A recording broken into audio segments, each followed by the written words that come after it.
नमस्कार प्यारे शिक्षक साथियों, मैं सूर्यभान भास्कर अपने यूट्यूब चैनल में आपका स्वागत करता हूं। आज हम जो फर्स्ट पाली में हुआ था सुबह के समय पेपर यूपी टेट का, उसके संस्कृत का सॉल्यूशन लेकर आए हैं। आंसर की जो है फटाफट इससे मिला लीजिएगा अपना। चलिए वीडियो शुरू करते हैं और आंसर की को देखते हैं। अगर वीडियो आपको अच्छी लगे तो चैनल को सब्सक्राइब कीजिए ताकि दूसरी आंसर की हम अपलोड कर सकें। चलिए वीडियो शुरू करते हैं। क्वेश्चन एक है आपका, जो 61 नंबर का क्वेश्चन पूछा गया था आज सुबह। वो पूछा गया था, जूनियर लेवल का ये पेपर है। जूनियर लेवल तक जो 6 से लेकर 8 तक होता है, 6 से 8 तक के लिए जो पेपर होता है उसका ये सलूशन है आपका। तो भू धातु में अब प्रत्यय लगने पर कौन सा धातु उचित रूप बनता है? तो ये बनता है आपका भूतम। ऑप्शन नंबर ए सही हो जाएगा इसका। यस धन गानम में विसर्ग संधि, यस धन गानम में जो है विसर्ग संधि का अनुस्वार कौन सा उचित रूप है? तो ये है आपका यशोगानम। यशोगानम ऑप्शन नंबर इसका सी सही हो जाएगा। बढ़ते हैं अगले क्वेश्चन की तरफ। अगला क्वेश्चन है आपका 63 नंबर क्वेश्चन है आपका कि सहसा मेघ गर्जते गगने वाक्य में अव्यय पद पूछा है, तो इसमें सहसा हो जाएगा। ऑप्शन नंबर डी सही हो जाएगा इसका। उसके बाद से लघु कार्यम के लिए कौन सा समस्त पद उचित है? तो ये हो जाएगा ऑप्शन इसका सी हो जाएगा। 64 का ऑप्शन सी हो जाएगा। 65 का जो है, 65 का देखते हैं। 65 का जो प्रश्न पूछा था आपका वो था आपका कि गुणेन संपन्न के लिए समस्त पद उचित होगा, तो ये होगा गुणा संपन्न जो हो जाएगा आपका। ऑप्शन नंबर बी सही हो जाएगा इसका।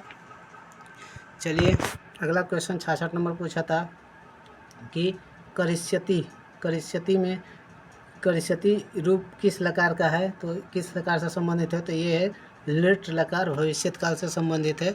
चलिए बढ़ते हैं अगले क्वेश्चन की तरफ। अगला क्वेश्चन है आपका, अगला क्वेश्चन क्या पूछा था कि ऊपरी शब्द का विलोम होगा तो अध होगा। अध मतलब होता है नीचे। चलिए 68 नंबर देख लेते हैं। 68 नंबर पूछा था कि तत् धन क्षणम में व्यंजन संधि के अनुसार कौन सा रूप उचित होगा? तो होगा आपका ऑप्शन नंबर इसका ए जो हो जाएगा सही हो जाएगा। Option number A. इसमें 1 मिनट, ए जो है आपका ऑप्शन नंबर इसका ए नहीं सही होगा। इसका कोई भी ऑप्शन इसमें सही नहीं है। इसका हो जाएगा तो का चौ में परिवर्तन हो जाएगा, तो इसका हो जाएगा तो छ ये वाला ऑप्शन सही हो जाएगा। तो ये विवादित क्वेश्चन है, हो सकता है सबको इस पर 1 नंबर मिल जाए। चलिए देखते हैं अगला क्वेश्चन है आपका। अगला क्वेश्चन पूछा था कि दीर्घा रज्जु पद में विशेषण कौन सा है? तो इसमें जो है आपका दीर्घा हो जाएगा। उसके बाद से प्रलिख धातु में लिप प्रत्यय जोड़ने पर क्या बनेगा? तो आपको बनेगा आपका प्रलिख्य बनेगा आपका। अगला है ऑप्शन नंबर बी इसका सही हो जाएगा। 71 नंबर क्वेश्चन है आपका कि नेत्राणी शब्द में जो नेत्राणी शब्द है वो किस वचन का रूप है? तो ये है आपका जो है बहुवचन का रूप है, बहुवचन का रूप है। चलिए अगला है आपका 72 नंबर क्वेश्चन पूछा था कि कर्म कारणेन यंत्र चल्यते वाक्य में कौन सा वाच्य प्रयुक्त होता है?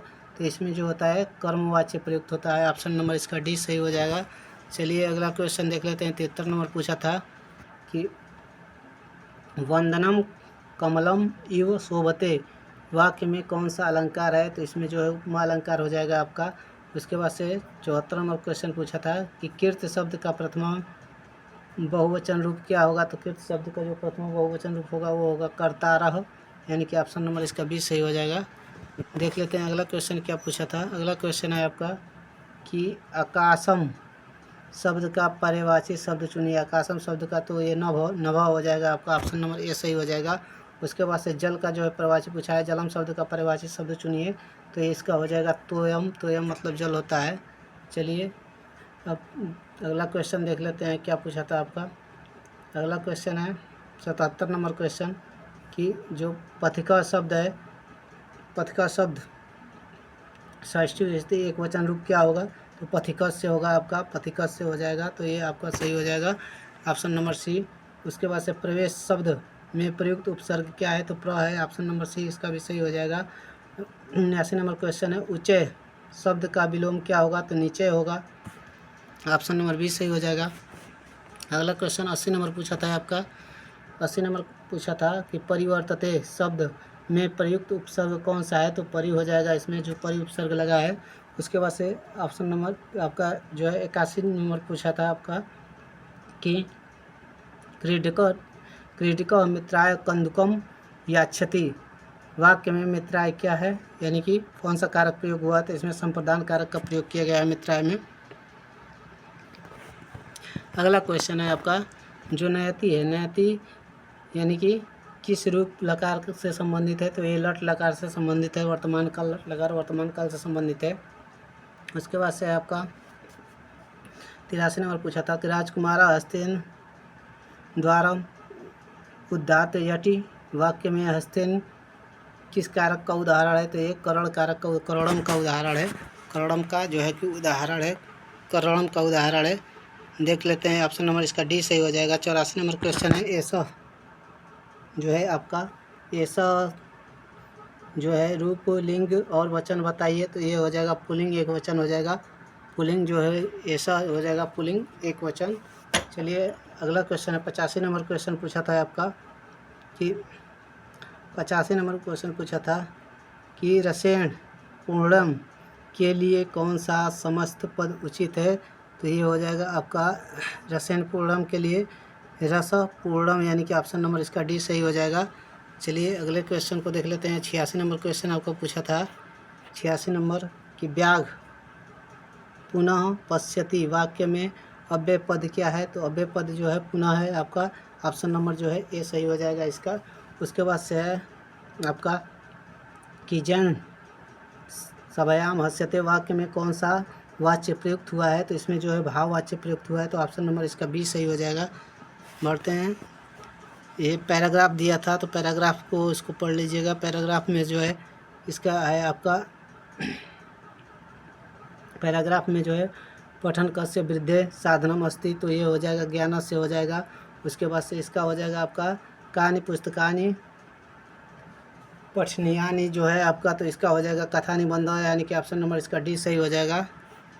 अब लास्ट और अंतिम क्वेश्चन इस संस्कृत का जो था वो था आपका कि विविधानाम पठनाम किम भवति, तो ये है आपका विस्तार यानी विचार विस्तार, इसका ऑप्शन नंबर जो है सी सही हो जाएगा। विचार विस्तार इसमें जो है पैराग्राफ में स्पष्ट दिया हुआ है। अतः आपको वीडियो अच्छी लगी हो तो चैनल को सब्सक्राइब कीजिए और हिंदी का जो है आंसर की पाने के लिए हमारे चैनल को सब्सक्राइब कीजिए तथा कमेंट में अपनी राय ज़रूर लिखिए। चलिए धन्यवाद।